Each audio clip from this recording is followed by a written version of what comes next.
I welcome you to my channel. Subscribe and listen to my new stories every day. It started on a Thursday morning, a day that seemed like any other but would mark the end of everything I thought I knew. The alarm buzzed at 6 a.m., nudging me awake to the smell of fresh coffee brewing downstairs. I rolled out of bed and headed to the kitchen, where Claire was already up, her back to me, as she prepared breakfast with mechanical precision. My wife had always been meticulous about her morning routine: yoga, shower, then out the door by 7:30. Today, she seemed especially preoccupied, barely acknowledging me as I stepped into the kitchen. "Morning," I mumbled, filling my coffee cup. She offered a quick, distracted smile, and I noticed her phone vibrating on the counter, screen flashing with a text. Normally, she'd have tucked it into her bag by now, but there it was, face up on the marble counter, buzzing incessantly. "Someone's eager," I commented, pointing to her phone. Her face changed, just a flash, but enough to catch my attention. She grabbed it and laughed nervously, saying, "Oh, it's just work. You know how they are." But I didn't know. The name that popped up was Nick, work trip. I'd never heard of a Nick before, nor had she mentioned any upcoming trips. I told myself it was nothing, yet an odd sensation coiled in my stomach. 15 years of marriage teaches you to trust, to know the routines, the nuances. But 15 years also teaches you when something is wrong. I didn't press her then. Instead, I let her go through her morning rituals as I readied myself for the day. Claire left as usual, leaning in for a quick kiss and murmuring a distracted goodbye. I watched her go, feeling a strange hollowness that I couldn't shake off. I should have left it at that, ignored it, but that name haunted me all morning. Nick. The moment Claire was out of sight, I found myself reaching for her phone where it had been charging on the counter. The device was locked, of course, but in a stroke of luck, she hadn't changed her password in ages. The screen opened to a barrage of messages, all under that same contact name, Nick. Scrolling through, I saw a string of messages. Some were harmless, the kind you might exchange with a friend or colleague, but as I continued, the tone shifted. They grew more intimate, littered with inside jokes I didn't understand, hints at late-night drinks and shared glances. My heart pounded as I read phrases that felt like bullets: "Can't wait to see you, miss you already," and "this weekend." This weekend. The words blazed across the screen, etched into my mind. My stomach turned as I realized the implications. I put the phone down, hands shaking, and stared blankly at the kitchen. All those late nights, the work trips, the missed calls, everything began to fall into place, forming a sickening puzzle I hadn't even known I was piecing together. But I wasn't ready to confront her. Not yet. I knew what I had seen, but there was a bitter satisfaction in gathering every last piece of evidence, a finality that would make confronting her less chaotic, more resolute. I decided to bide my time, to dig deeper, no matter how painful it might be. That night, I was quieter than usual, and Claire, seemingly oblivious, prattled on about her day over dinner. She talked about meetings, colleagues, and some project she was working on, but the way she described her day sounded rehearsed, practiced. She'd gotten good at playing this game. I felt nauseous watching her, seeing the woman I'd shared 15 years with become a stranger before my eyes. Every laugh, every smile felt forced, like a performance she'd perfected over time, and I hated myself for not noticing sooner. When she headed to bed early, claiming a headache, I waited. I waited until she was deep asleep before I went back downstairs, where her laptop lay open on the coffee table. I took a deep breath, fingers hovering over the keyboard. Part of me resisted, a faint whisper reminding me that I was crossing a line, that I might be seeing something I couldn't unsee. But I shook it off, driven by a need to know, a need to end this torment once and for all. In her email, I found confirmation of my worst fears. Messages from Nick, plans for romantic getaways, hotel reservations. My throat tightened as I scrolled through the evidence, each detail striking me like a punch to the gut. There was no ambiguity here, no misinterpretation. She had betrayed me, and she hadn't even tried to hide it. The last email was a hotel confirmation for the weekend. They were meeting at the Davenport, a high-end hotel on the edge of town, known for its lavish suites and discretion. It was almost poetic, the place we'd once stayed for our anniversary. She was turning our memories into her playground. The fury I felt was overwhelming, but it wasn't the kind of rage that drives you to break things or yell. No, it was the cold, calculated anger that made me sit down, take a deep breath, and start planning my response. Confronting her in a fit of anger would only give her the chance to spin this, to turn my own reaction against me. No, I needed to be smarter, to make her feel every ounce of the betrayal she'd dealt me.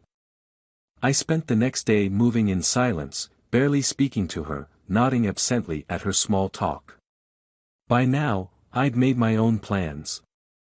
I would leave town for the weekend, claiming a sudden business trip of my own. I'd give her enough space to think she'd gotten away with it, to enjoy her little fantasy. But I'd be right there in the shadows, watching every move. Friday came quickly, and I packed my bag, making a show of it for her benefit. I kissed her on the cheek, noting her relieved smile as I told her I'd see her on Sunday. She must have thought she was clever, getting rid of me so easily. She had no idea that I was onto her, that I was about to turn her entire charade on its head. As soon as I was out the door, I parked my car down the street and doubled back, watching our home from a distance. Claire emerged not long after, dressed to the nines, a spring in her step as she locked the door and walked to her car. I trailed her from a distance, driving with a calmness that surprised even me. I watched as she drove to the Davenport, parked, and entered the hotel.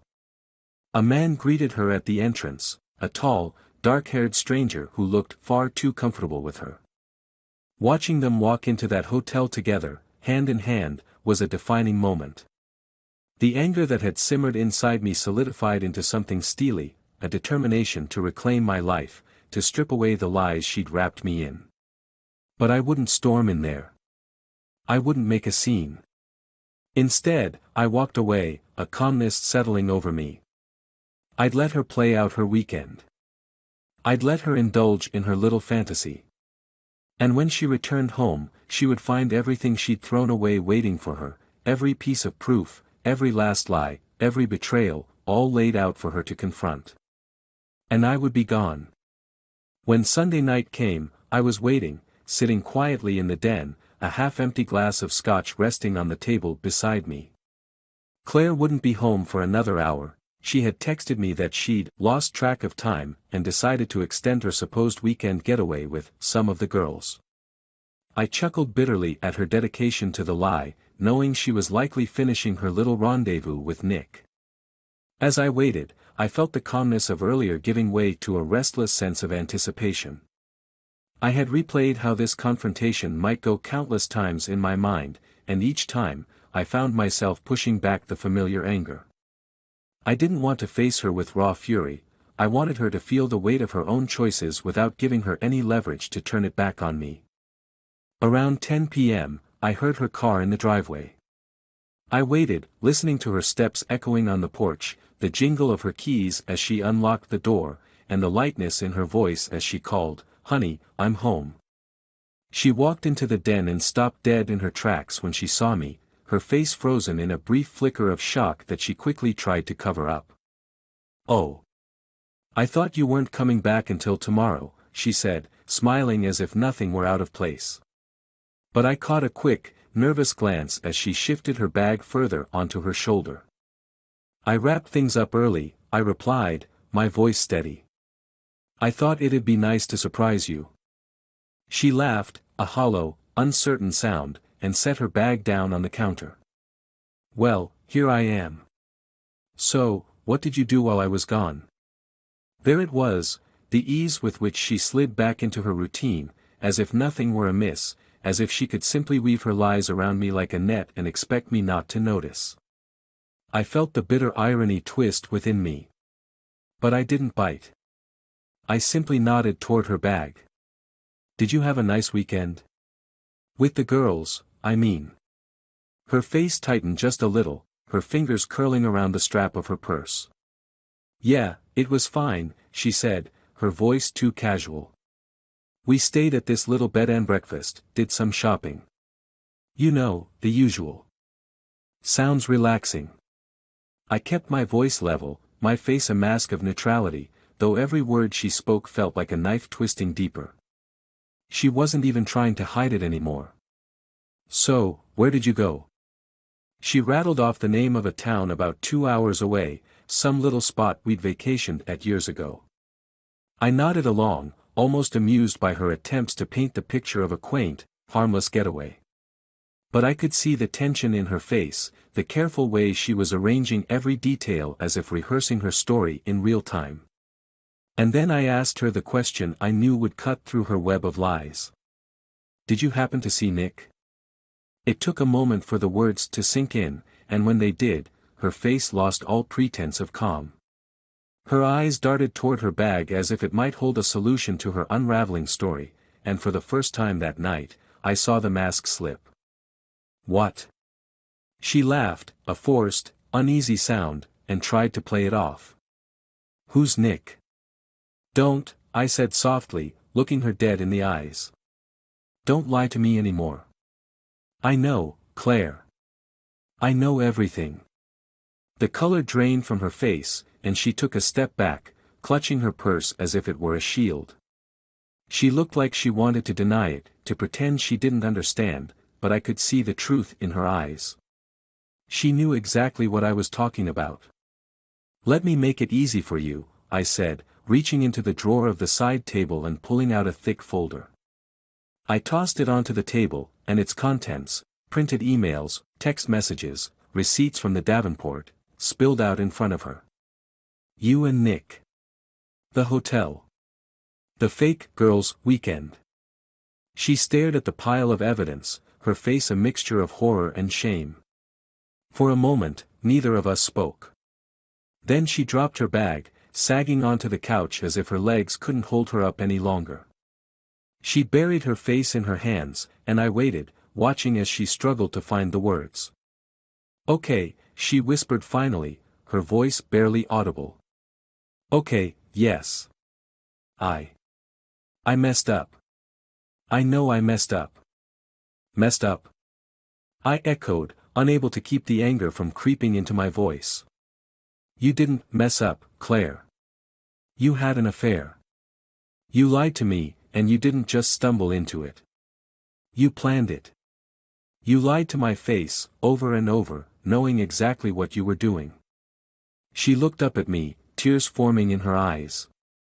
Please, I know I hurt you. I know it was wrong, but it wasn't what you think. It was just a mistake. A mistake. I scoffed, shaking my head. Don't insult me, Claire. I've seen the messages. The plans. You didn't just make a mistake. You went out of your way to build this lie, to betray me over and over, and now you're calling it a mistake. She cringed at my words, and for a moment, I thought she might try to deny it again. But then, something shifted in her expression, a glint of defiance, almost as if she was daring me to understand her. Fine, she said, wiping at her eyes. Yes, it was more than a mistake. I don't know. I wanted something different. Something exciting. Exciting?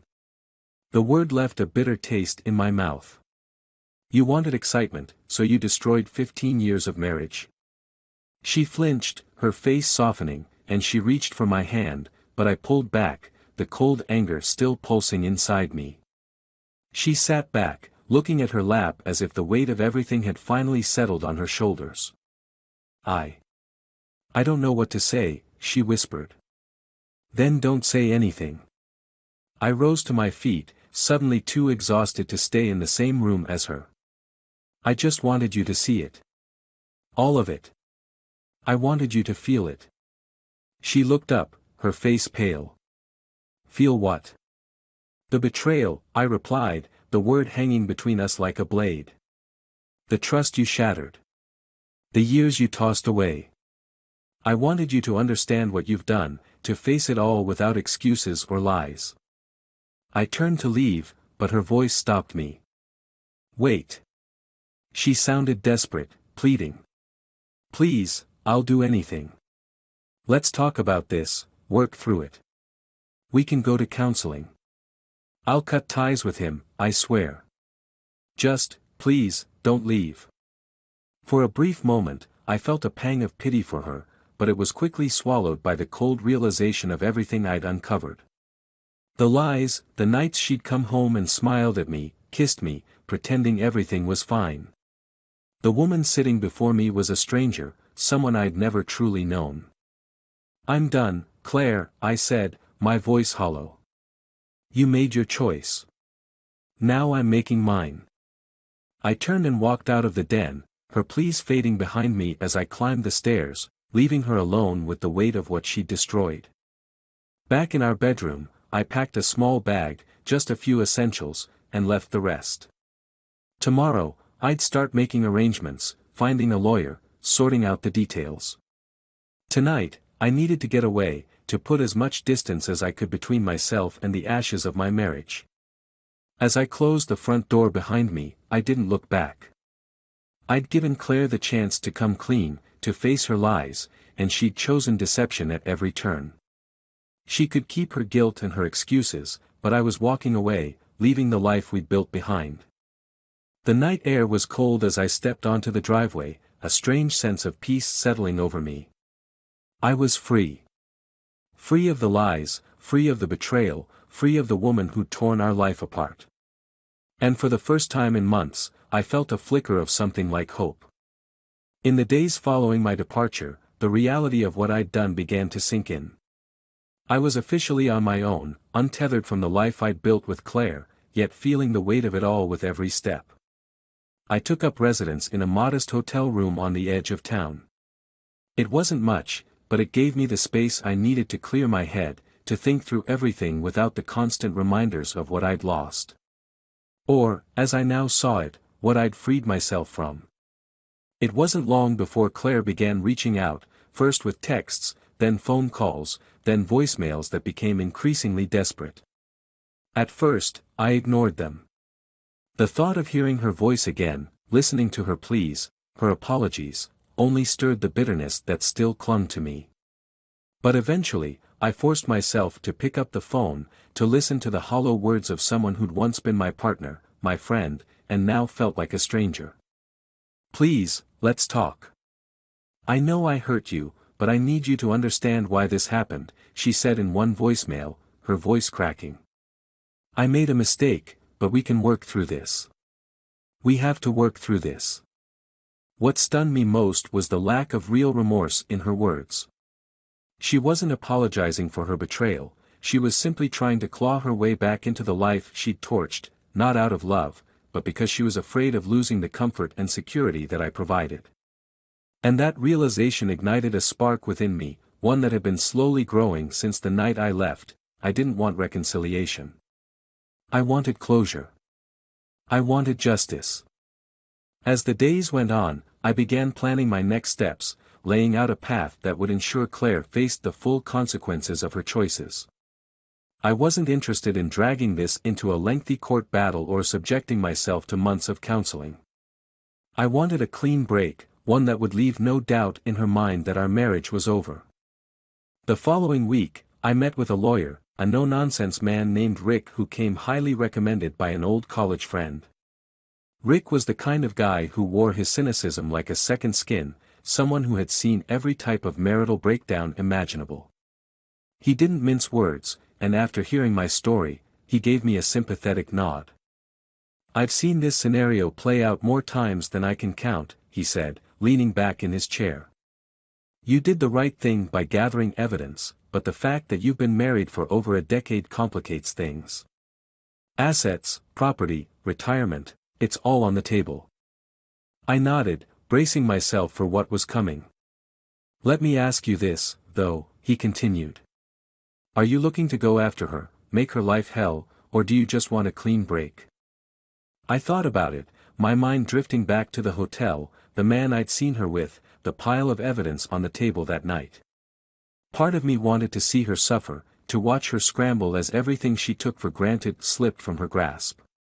But I also knew that prolonging this would only poison me further, tie me to the very bitterness I was trying to escape. "I want a clean break," I finally said, my voice steady. "But I don't want to make it easy for her." Rick grinned, his eyes glinting with approval. "Fair enough. Let's get started." Over the next few days, we worked through the details, discussing everything from dividing assets to handling debts and alimony. It was a brutal process, each decision forcing me to confront the reality of ending a marriage I had once believed was unbreakable. But with each meeting, I felt a strange sense of liberation, as though I were stripping away layers of a life that no longer fit me. The house, the savings, the plans we'd made for the future, all of it seemed meaningless now, relics of a time that felt as foreign as a distant dream. When the divorce papers were finally ready, I felt a surge of relief tempered by a quiet sadness. I had to accept that there was no going back, no erasing the scars left by her betrayal. All I could do was move forward, and the papers in my hand represented the first step in that journey. The next morning, I drove back to the house, clutching the folder that contained the final break of our marriage. It felt strange returning to the place that had once been my home, the place where we had built a life together. The house looked the same from the outside, calm and undisturbed, yet I knew that everything within its walls had changed irrevocably. I walked up to the door and took a deep breath before ringing the bell. A few moments later, Claire answered, her face a mixture of surprise and relief. She opened the door wider, gesturing for me to come in, but I stayed where I was, holding the folder between us like a barrier. "Can we talk?" she asked, her voice softer than usual, almost fragile. "We don't have anything to talk about," I replied, my tone colder than I'd intended. "I just came to give you these." I handed her the folder, watching as she took it with trembling hands. She looked down at the papers, her expression shifting from confusion to horror as she realized what they were. "Divorce papers," she whispered, her voice barely audible. "Yes," I said, my gaze steady. "You signed away this marriage the moment you decided to cheat. I'm just making it official." She looked up at me, tears pooling in her eyes. I never wanted it to end like this." "Did you think about that when you were lying to my face? When you were with him?" The words escaped before I could stop them, raw and edged with pain. I watched her flinch, and for a fleeting moment, I saw the weight of her guilt crash down on her. But I didn't care. I was done carrying the burden of her choices. "Please, just give me a chance to explain," she pleaded, clutching the folder as though it could somehow shield her from the truth. "I was lost. I made a mistake, but that doesn't mean we have to throw everything away." "Claire," I said, exhaustion lacing my words. "You didn't make a mistake. A mistake is forgetting to pick up the dry cleaning or burning dinner. You made a choice. A conscious choice to betray me, to destroy everything we had built. And now, I'm making my own choice." Her face crumpled, but I held my ground, refusing to let her break through the resolve I'd spent days building. "I don't expect you to understand," I continued, my voice steady. "But I can't spend my life with someone who threw me away so easily. You've lost my trust, and there's no coming back from that." She stood there in silence, her tears finally spilling over, but I felt nothing. The woman standing before me was a stranger, someone I couldn't recognize, and I felt a sense of liberation in that realization. "Sign the papers, Claire," I said quietly, turning to leave. "And when you do, you'll understand what it feels like to lose something you can never get back." As I walked away, I felt the weight of 1,000 memories pressing down on me, but I didn't look back. I knew that if I did, the pain might overwhelm me, pull me back into the darkness I was trying so desperately to escape. So I kept walking, each step taking me further from the life I'd once known, the life that had turned to ashes before my eyes. I drove away from the house, my heart heavy but my mind clear. I had severed the last tie to Claire, to the marriage that had defined me for so long. And though the road ahead was uncertain, I knew one thing for sure: I was free. I spent the next few months adjusting to my new reality, slowly rebuilding my life from the ashes of what I'd left behind. The divorce moved forward with little resistance from Claire, who must have sensed that any fight would only bring her more pain. She signed the papers without protest, and within a few weeks, the marriage was legally over. It was strange to think of it that way: official, final, a clean break. I had thought I'd feel an immense sense of relief when it was over, but instead, there was only an emptiness, a hollow ache that nothing seemed to fill. But I had something to focus on, a new purpose that came unexpectedly in the form of a business opportunity across the country. A friend from college, Paul, had reached out, pitching me a chance to start fresh, far from the memories of Claire, the house, and everything we'd built together. He was looking for a partner in a new tech startup, something I had always dreamed about but never had the courage to pursue. Now, with nothing tying me down, I felt like it was the universe nudging me toward a new beginning. I accepted his offer, packed my things, and left town without looking back. Life was steady for a while. The startup was demanding, but I thrived in the long hours, the constant pace, the thrill of building something from scratch. Paul and I worked well together, and the business grew faster than either of us had anticipated. I was no longer just moving on, I was moving up, and the satisfaction that came with it kept me going. My mind drifted back to Claire less and less, and I finally began to feel like I was reclaiming a part of myself that I had lost over the years. Then, one night, months after the last document was signed, I came home from work to find an envelope waiting for me, propped against the door of my apartment. There was no return address, no name, just my own name scrawled across the front. My heart pounded as I picked it up, a strange sense of dread creeping over me. I hadn't told many people where I'd moved, and it seemed unlikely anyone from my old life would have gone to the trouble of finding me. Inside was a single letter, handwritten in an unfamiliar script. Dear William, I know this letter may come as a shock to you, but I needed to reach out. You don't know me, but I know you. I've known you for longer than you'd imagine. What I'm about to tell you is not easy to say, but you deserve the truth, now that everything has settled. I am not just a stranger, I am Nick's wife. My heart skipped a beat as I read those words, the memory of that name, a name I thought I'd left behind, flooding back with a vengeance. I found out about their affair months before you did. I knew what he was doing, and yes, I knew who he was doing it with. It broke me, shattered everything I believed in, but I stayed quiet, waiting for the right moment to act. I had a plan, and part of that plan, believe it or not, was you. When I discovered your identity, I knew you were just as much a victim in this as I was. But I also knew that sometimes, two people in pain can help each other heal. I read on, each line blurring into the next as I tried to make sense of what I was reading. I orchestrated the meeting between Claire and Nick. I knew her type, and I knew he would be drawn to her. It was easy to set them up, easy to give her just enough rope to hang herself. I knew they'd both end up hurting themselves, and I thought that would be enough for me. But it wasn't. I needed to see this play out, needed to know that justice was served. And in the end, when you discovered the affair, when you walked away, I felt a strange satisfaction. But I knew my part wasn't over. I thought about reaching out then, about revealing the truth, but I knew you needed time to heal. The letter went on, detailing how she had watched, from a distance, as Claire and I unraveled. She described the satisfaction she felt seeing her husband, Nick, realize the emptiness of his actions, how he'd lost not only his wife but also his career and reputation. Apparently, the fallout from the affair had ruined him. He had been forced to resign from his position, and she had made sure the divorce left him with nothing but his shame. And then came the twist I hadn't seen coming. I knew what I was doing when I brought them together, but I didn't know you. Not until I started learning about you, watching you, understanding the kind of man you are. I felt drawn to you, your pain mirroring my own.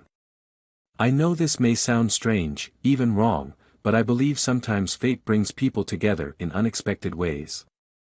I know we've both been hurt. I know we've both lost more than we ever thought possible. But maybe, just maybe, we can help each other heal. I'm moving to your city in a few weeks, and if you're willing, I'd like to meet. Just for coffee, just to talk. Nothing more. If you're not interested, I'll understand, and I'll disappear from your life. But if you are, leave a note for me under the rock by your front door. I lowered the letter, staring into the quiet of my apartment, the words ringing in my mind. This woman, this stranger who had been orchestrating events from the shadows, was reaching out to me, and though I barely knew her, a strange feeling of kinship and understanding began to take root. I thought about everything I'd been through, everything that had led me to this moment. I thought about the pain, the betrayal, and the anger that had driven me here. And for the first time, I thought about the possibility of moving forward, not alone, but with someone who understood what I'd been through, someone who had been hurt in the same way, who had lost as much as I had. I didn't know what the future held, but in that moment, a flicker of hope sparked within me. Maybe it was fate. Maybe it was just two broken people trying to find solace in each other's scars. But either way, I had nothing left to lose. The next morning, I placed a note under the rock by my front door.